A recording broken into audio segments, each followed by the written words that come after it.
An ETC spotlight for a college's production of Hamlet projects an ellipse of light on a stage that is 8 feet wide and 14 feet long.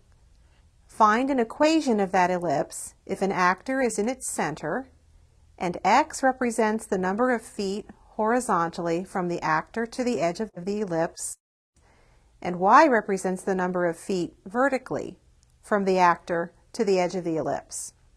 Let's look at this problem first of all by drawing a sketch. If the actor is in the middle, we have the actor at the origin, and we have 14 feet vertically and 8 feet horizontally. So let's just sketch an ellipse. So we don't have to be exact, but this will give us an idea of what we're talking about here.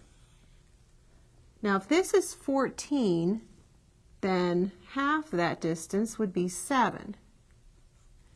If this is 8 feet, then half of that distance would be 4 feet. So what we have is an ellipse with this distance 4 and this distance 7. In other words, we can write the equation x squared over 4 squared, that's the horizontal distance here, plus y squared over 7 squared equals 1. That's an equation of the ellipse, or we could go ahead and square those numbers in the denominators. X squared over 16 plus y squared over 49 equals 1.